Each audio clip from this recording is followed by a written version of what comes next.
How you doing, Jim? Good. Fred, how's it going? I'm good. Good. Jim McGean, Dynatrac, Fred Williams, Dirt Every Day. In front of us, the axles, the solid axles that we took out of our brand new Jeep JL that we were building behind us, Project Code 1 that we're building here at Dynatrac.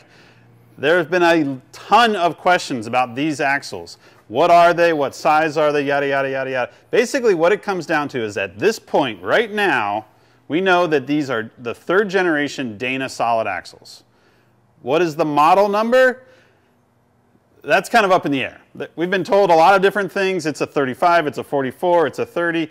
We're not even going to go there right now. The best thing that we can do right now is tell you what we have seen in writing about these axles. And Jim has that information. He has ring gear diameters and other information. A lot of that, we still need to tear these axles apart and diagnose them to verify, but to answer the questions as soon as possible for all the viewers out there and the people following the Project Code 1 build, we're going to answer as many of them as we can right now.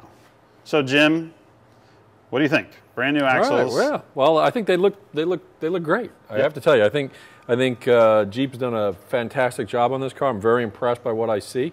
The number one thing I think most of the people in our school of thought, which are hardcore four-wheelers, needs to realize is that, because I get asked this all the time, why does Jeep do this? Why don't they just put a Dana 60 in the car from the factory? Well, you know, they have big constraints with respect to government regulations.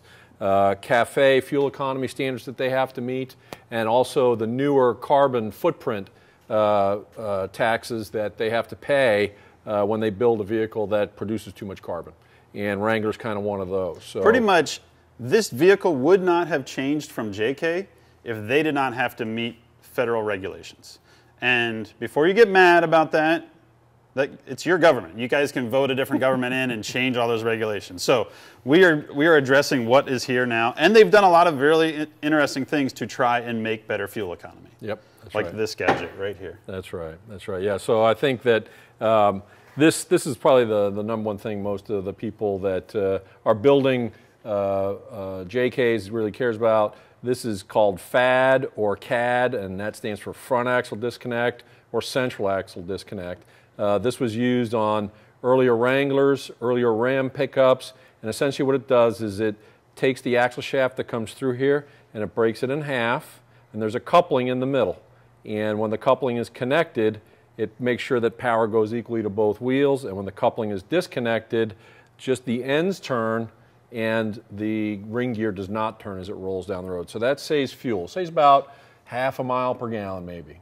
So that matters to them. Yeah. You know, I just did some research on my own, and I estimate that Chrysler could be paying over $500 million to get this vehicle to us in penalties they have to pay the government for carbon emissions. Everything they can do to get better fuel economy and less carbon emissions. And less carbon emissions, which would also, because the more emissions it makes, the more expensive the vehicle is. So that's another thing to think about. This brand new Jeep Sport, roughly $40,000. So if they didn't have this, it made more emissions, the price would go up to $50,000. Exactly, that's exactly right. So, you know, basically car companies now are to a certain extent have to build cars that the government will let them build, not necessarily the cars we want. Right. Right.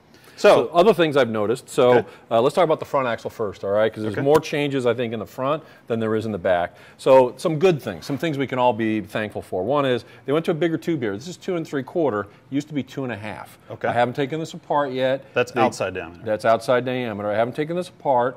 They use variable wall thicknesses for different models, so I don't know exactly what the wall thickness is. But that's an improvement, right? Okay. The other thing is that this has a 186 millimeter ring gear in it. Okay. The rear has a 200 millimeter ring gear in it, which are the Rubicons have bigger ring gears than that. So, and this is all based on paperwork that you've seen. You haven't taken these apart. No, I haven't opened these up, but I'm confident in those numbers. Okay. The other thing that's kind of nice is they've beefed up some of the thickness of bracketry. I like that, right? So the brackets, instead of being about 1/8 of an inch thick, are now about 200 thousandths thick. So that's an improvement. Some of the brackets are even thicker than that. When I get to the rear here, we'll talk about that. The sway bar tab is a lot beefier. You know, they used to have a little skinny sway bar tab. They've also made it much bigger, so it contacts the The weld contact is much greater. Yep. We did this on all our Pro Rock 44s, so this is a great feature that everybody gets now. Another thing that everyone's going to notice is this end forging is completely different. It's thin through here, but it's wide, and they've added some ribs back here. So they've improved this part. There's no question about it from a strength standpoint. So the thicker tube and this end forging, that's all good news. Yep. So I think for the guy who's running 35s or smaller tires, these are great things that are going to give him good durability.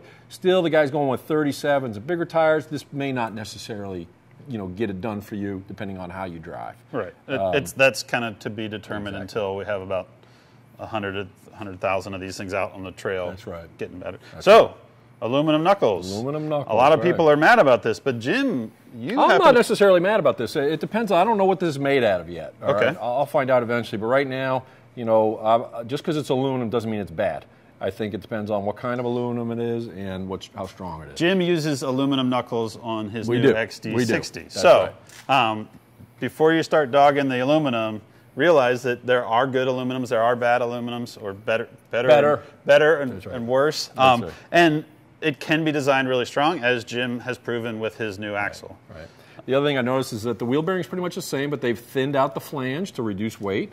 So that's a nice feature. I don't think anybody's really given up anything here.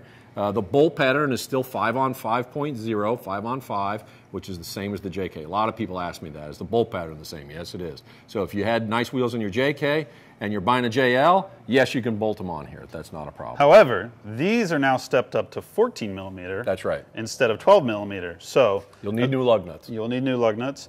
Here's a question. Do you know if the unit bearing is the same? Could you take this JL unit bearing off and bolt it onto a JK knuckle? I do not know that. So that'll be one thing that people will need to test. The interface looks the same. It's the same 3-bolt triangle, so I think it's probably very, very close, if not identical. But I don't know if the offset is exactly the same because the brake assembly is new.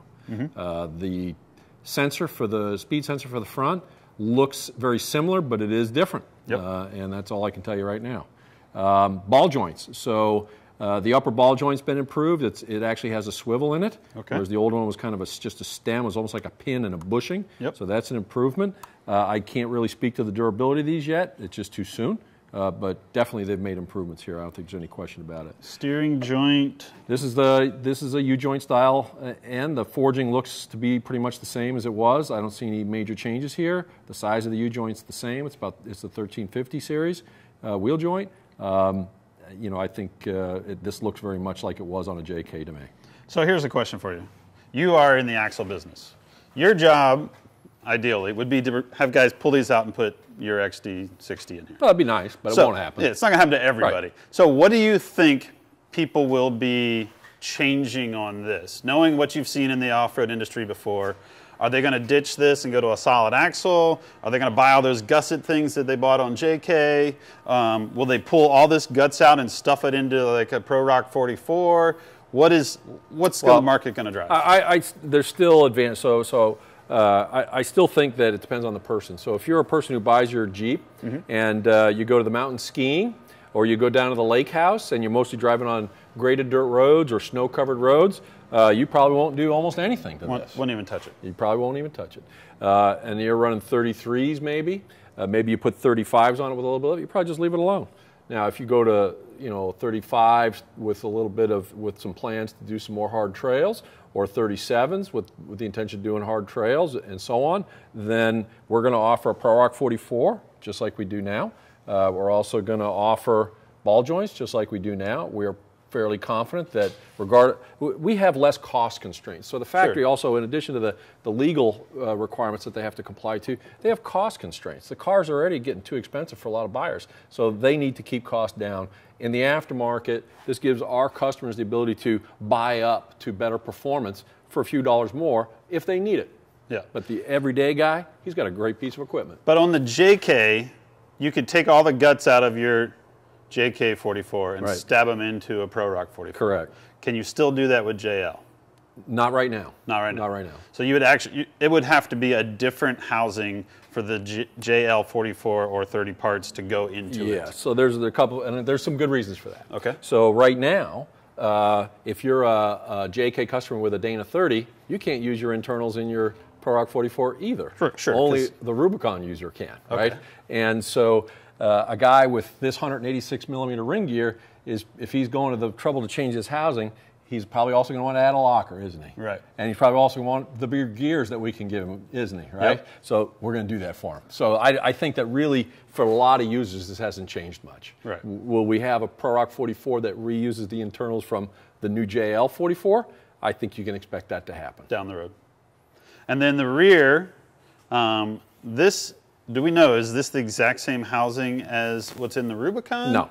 No. Oh, that I do not know. Okay. So you're talking about, is this housing the same as what's in a JL Rubicon? Yes, is a JL Sport and a JL Rubicon use the same rear housing, other than a locker? I can't answer that. Okay. I cannot answer that right now. I can tell you that I think this ring gear in this car, the Sport, is 200 millimeters. Okay. Whereas the Rubicons are using a 210 millimeter up front and a 220 millimeter in the rear. So the gears in a Sport and a Sahara are definitely smaller than what comes in a Rubicon. Now, what is a JK44 ring gear diameter? JK front is 216 millimeters, and a JK rear is 224 millimeters. So the old JK ring gear was larger than the JL ring gear. That's correct. That's correct. Now, these use a different generation of gear technology. Okay. And so, it'll remain to be seen, strength-wise, how they compare. So that is something that is kind of out there, yet to be determined. Does the smaller ring gear have as much strength? Is it better because it has more ground clearance? Is it worse? We're not going to know because we haven't really beat on these things. And the market, like the JLs have just started hitting dealerships. They're going to be on the trail probably. I'm sure we'll see a bunch of them by Moab, Easter Jeep Safari. Absolutely. And it's going to be probably 3 to 6 months before we really see what holds up, what guys are beating on, and what is going to stay together. Right, that's right. Anything else? Tube diameters on the rear look to be the same. I don't know, again, about wall thickness. Brackets on the rears have improved, so track bar bracket's a lot thicker. It's got a lot more structure. I'm very happy to see that. The upper control arm mounts on the rear are much stronger. They're like a quarter of an inch thick. Yep. So this is like 200 thousandths thick. This is 250 thousandths thick. The lowers, though, are thinner. They're more like 200 thousandths thick. So they're more like what's on some of the front there. Why do you think they would make the lowers thinner? That's a bigger bracket. Maybe they just didn't need as much material there because it's a bigger bracket. Spreads more load out than on the front. Okay. So I'm sure they did their homework and they know what they're doing. The brakes look very similar in style. And I think we talked about the end forging, talked about the ball joints. Steering linkage, so I'm impressed with the newer steering linkage. It looks beefier. The drag link looks beefier than the old drag link. I like that. Of course, there's no lockers in any of these. This is a sport model, right? Sahara would be the same thing. So here's a question. Do you know if this new style Generation 3 ring and pinion can use a standard ARB, Detroit, or anything like that? Or does they have to re-engineer their locking differentials? Yeah, I think that right now, the industry is going to need to react to all this. Okay. So all the aftermarket locker and limited slip companies will need to get a hold of these and engineer around That's correct. them. So if you want lockers, you're probably going to have to come to somebody like Dynatrac and get our Pro-Rocks, whether it's a Pro-Rock 44, Pro-Rock 60, XD60, Pro-Rock 80. And of course, we have all the gears and lockers you want in those. Sure. Okay. Talked about the ABS sensor. We've kind of covered a lot of this here. That's about the same. I think we answered a lot of questions. I mean, I think we did. Honestly, there will be more people asking questions. As we learn more, we'll tell you more. But I think that's a pretty quick overview on what's in front of you. We are going to dive into these axles more down the road. Jim and his crew are going to tear them apart, measure everything, have more information. And then once we get the hands on some Rubicon axles, they'll be doing all of that as well. So hope we answered all your questions. Call Jim if you want to rip all this stuff out and put 80s and 60s and 42s and all that cool stuff onto your Jeep. Thanks, Jim. Thanks, Fred.